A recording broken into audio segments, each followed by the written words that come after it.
If you've tried any RTS games, then you will immediately be familiar with the controls.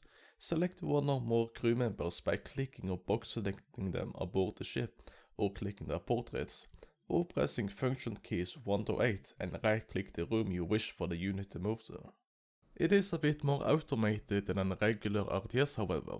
You cannot directly control who a crew member attacks when they are fighting enemies. If there is someone in the same square as them, then they will focus on each other, and if someone are alone in a square, then they will target enemies at random and constantly switch targets. If you need to move several crew members somewhere, then be careful to check that there is enough room for them all. Crew that does not fit into the room will not try to move to the nearest available spot like in conventional RTS game.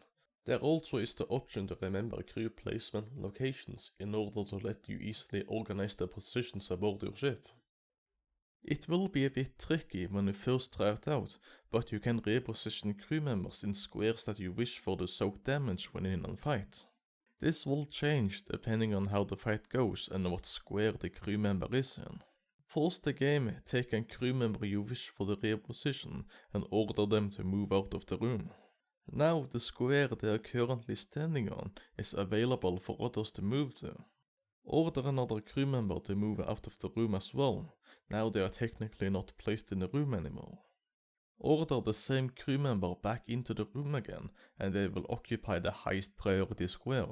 Then order the first member to move into the same room again they're currently standing in and they will swap position.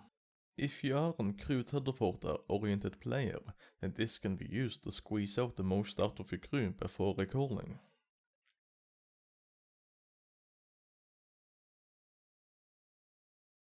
The weapon controls is something you will get used to quickly. Select a weapon by clicking its portrait or pressing the 1 to 4 number key, and select a room within the enemy ship you wish for to target. Laser type weapons are the most common ship killing weapons you will come across. They are jack of all trade weapons which will be better the more you have of them. The more powerful ones usually fires a larger quantity of shots rather than more powerful single projectiles, which makes it great for getting through shields, and it does not require limited ammunition, so you can fire it as much as your cooldowns let you. Missile type weapons are ideal for softening up ships initially, to let your other weapons finish the job, but on its own they are not sustainable damage dealers. Missile weapons fires limited supply ammunition, so the moment you got shields down on the enemy ship is the point where you should stop firing it. The major advantage with missile weapons is that it bypasses regular shields to harm systems, which lets you reduce an enemy's evasion or shield bubbles to let other weapons finish the job. Beam type weapons are either devastating ship destroyers or a waste of space.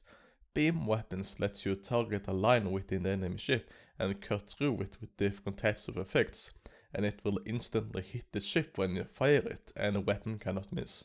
The major downside is that it is extremely bad at handling shields. Its damage potential is reduced by 1 for every shield bubble that is active on the target, which means that even with 1 shield bubbles, most beams will deal absolutely no damage or even take away shield bubbles. Except from the fire beam weapon, which has a chance to ignite every square it hits, you will want to try to target as many rooms as possible. The beam does not deal damage per square it hits, but for every room. Ion type weapons are just about the best suppression there is, yet will in most cases be incapable of defeating the enemy ship on its own. Ion weapons fires a projectile that will temporarily disable the target it hits. If you use it on a ship system, it will disable 1 power bar from it for 5 seconds, and this effect stacks, so with enough ion weapons, you can keep a system on lockdown indefinitely. If the ion projectile hits the ship's shields, then the ship's shield system will be affected, so there is never a time you do not wish for to fire it, unless you're synchronizing weapon impacts. One minor downside of the weapon is that its projectile is extremely slow, so if you wish for to synchronize weapon impacts, then you will have to fire it before the others to give it a head start. Bomb type weapons are similar to missile types. It uses the same limited ammunition, ignores standard shields, but distinguishes itself in 2 ways. It is teleported almost instantly to the enemy ship and it does not deal hull damage. It will have the same capabilities when it comes to softening up ships by damaging systems like missiles, but also has one advantage to compensate for its inability to deal hull damage. It cannot be shot down by defense systems. It will be teleported after a small cast time, but still has a chance to miss the enemy ship. It will be rare when this is useful, but you can teleport bombs aboard your own ship to deploy healing bombs, repair bombs or other types to deal with intruders.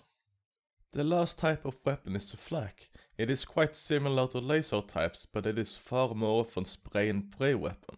It fires several projectiles more often than a laser weapon does, and in most cases requires less power, but it is inaccurate. Even against a target that has no evasion, the shot still has a chance to miss, and even if it hits, there is a chance that it will hit adjacent room instead. The best use of the flak weapon is to shoot it first to deplete shields, in order to let other weapons focus on systems you want to eliminate. The flak projectiles travels a bit slower than laser shots however, so be careful with timing. There are two additional design types shared amongst certain weapons. Chain type weapons will gradually become more effective after each shot. The most common effect is that the weapon starts firing faster and faster. This is a bonus you can counteract by disabling weapon systems. If the weapon is powered down, the charges will be lost. Charge weapons can store several shots, which lets you store a greater amount of impact than equal weapons, or fire the volley prematurely if you feel that you need the firepower there and then. There are plenty of ship systems in the game, and what systems you get will define what you can and cannot do.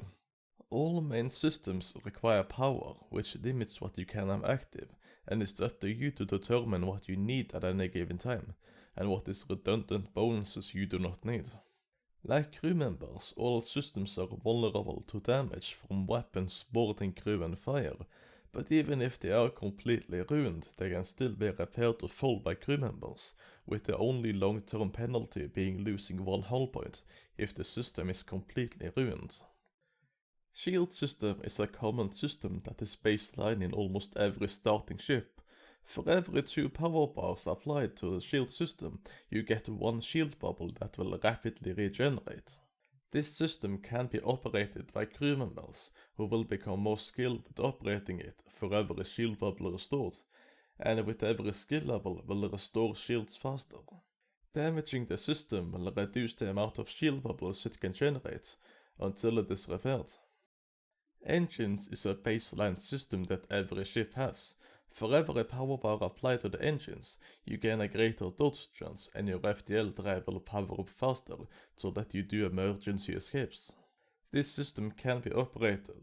The crew member will gain experience for every attack evaded, and with every skill level will increase the ship's dodge chance. Damaging the engines will reduce the ship's dodge chance in FTL drive progress. Taking away all power bars will reduce the ship's dodge chance to 0 and completely halt FTL drive progress. Oxygen is a vital system that will produce oxygen to the system for all races except Lanius to survive. Oxygen systems cannot be operated, and more power bars applied to it will refill oxygen faster. Your ship will not immediately be drained to a critical state if this system is destroyed. You got roughly over a minute to repair the system before your crew members start losing hit point due to lack of air. Every power bar applied to oxygen will replenish drained rooms faster, but oxygen will only start depleting once the system is destroyed, the ship gets a hull breach, or ship doors are opened out to space. Weapon control is a baseline system all ships has by default. This is a vital system depending on your playstyle. This is what will keep your weapons active and determine how many weapons you can shoot with. This system can be operated, and crew members operating it will increase all weapons' rate of fire when leveled up. For every power bar you've applied to the system, you can activate more powerful weapons. All weapons has a power requirement, and you can cycle between which ones to have active, if you cannot power them all.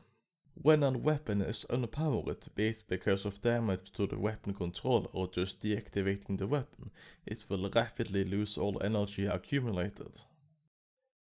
Medbay is the healing station where your crew member goes to restore hit points. This system is baseline on most ships. Only your crew will be healed even if the enemy has boarded the room and is in combat. Although it only has 3 spots, you can heal up to 8 crew members at the same time. Crew does not have to be stationary to heal, so you can walk them back and forth to get healing done if you are in dire need of it. It cannot be operated, but for every power bar applied, crew members will be healed faster. Piloting is a baseline system on all ships and is critical to be operated at all times. If there are no crew members operating the piloting seat, the ship will lose all of its evasion, unlike engines, which still function without crew. Giving the system more power bars will apply unlimited autopilot, which will keep some of the evasion active even if nobody is operating the system. Sensors is a baseline system available in most ships by default, but is not critical in any way. This is a subsystem and does not require power from ship to be kept active, but it can be operated to boost it temporarily by 1 level. The first level will give you vision over your own ship's rooms, the second will give vision over enemies' rooms, the third will give vision over how much enemies' weapons are charged, and the fourth will give vision over power distribution that the enemy has. The fourth level needs to be operated by crew members in order to achieve, since the system can only be upgraded to level 3. Door system is a baseline system available in most ships, and much like sensors is not critical but handy to have, and is a subsystem, which means that it does not require ship power. This system, when functional, allows you to open and close doors manually. Crew members do such automatically, but opening and closing them is a handy ability to have when your ship is on fire, so you can open certain doors to drain oxygen, for instance, to extinguish fire. Higher levels of this system will make doors more durable, which makes it harder for enemies boarding you to maneuver and less likely for fires to spread. Doors can be opened by enemies with brute force, but they will repair themselves after being broken, so no maintenance is required. There is also 2 buttons that either opens or closes all doors aboard the ship.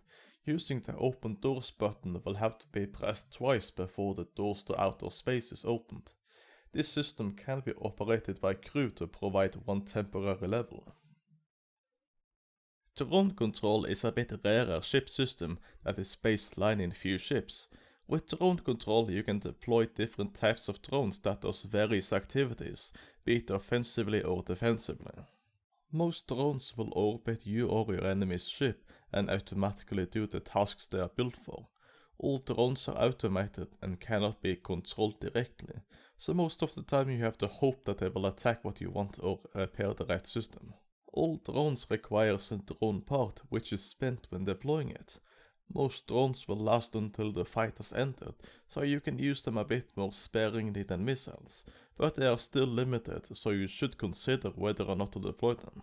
Drones that are deployed aboard your own ship, however, will persist until they are destroyed.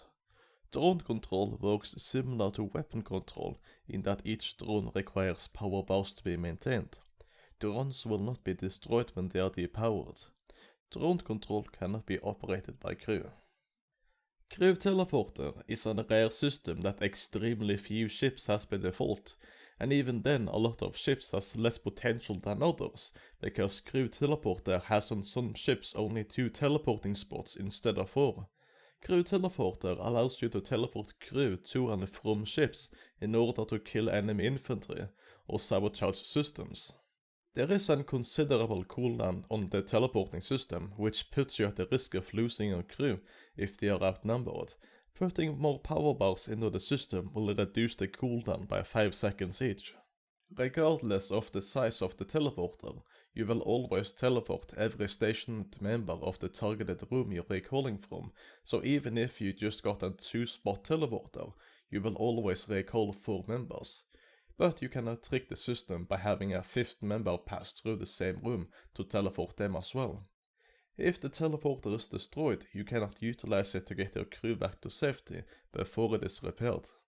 Be careful with cloaking enemy ships and Zoltan super shields.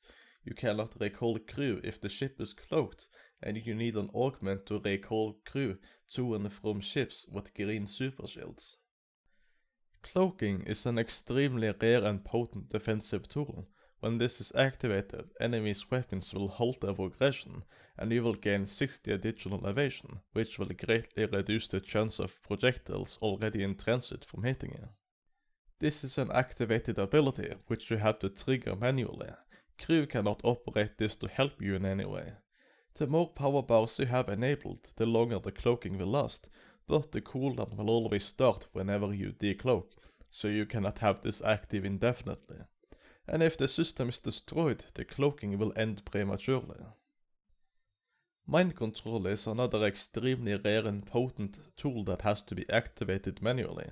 When used, the enemy will temporarily join your side, but they will remain AIs, so effectively they just become drones trying to eliminate whatever they come across, or repair and operate system if they are aboard your ship.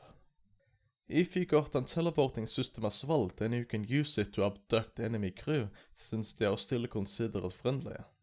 You cannot specifically target who you want to mind control. You cast it on a room, and if there are more than one enemy, they will take control of an enemy at random. This system cannot be operated by crew for bonus effects. Applying additional power bars into this system will increase the duration of the mind control, as well as give the victim temporary health and damage boost. You cannot use this on your own crew members in order to make them more powerful. If both sides has mind control, then you can use this system on your own crew members in order to regain control.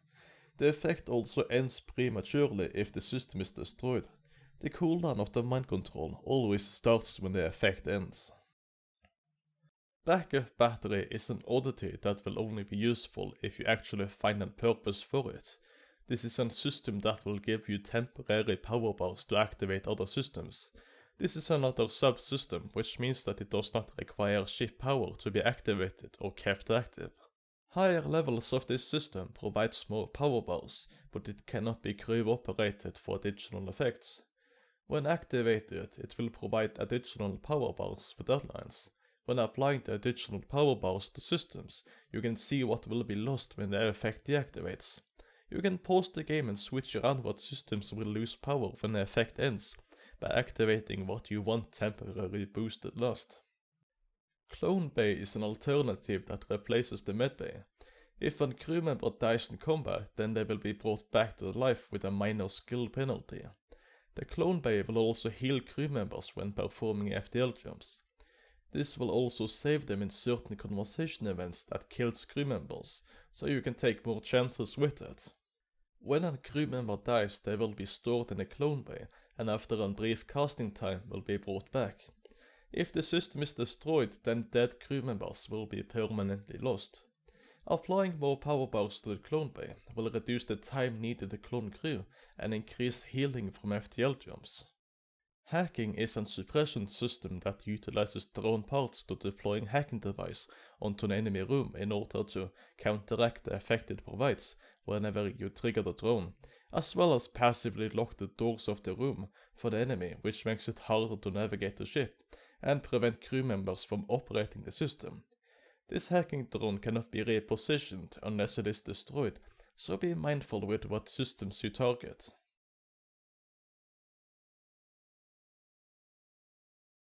Artillery beam and flak artillery are systems exclusive to the Federation cruisers. Both are powerful weapons that operate independently from your weapon control system, and both are automated, similar to drones, and cannot be halted to wait for other weapons for to synchronize with.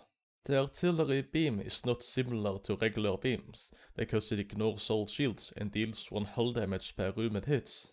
The flak artillery is essentially flak gun rank 2, in that it fires 7 inaccurate debris that impacts on ship shields, and hits a cluster of rooms with a chance to miss regardless of enemy storage chance.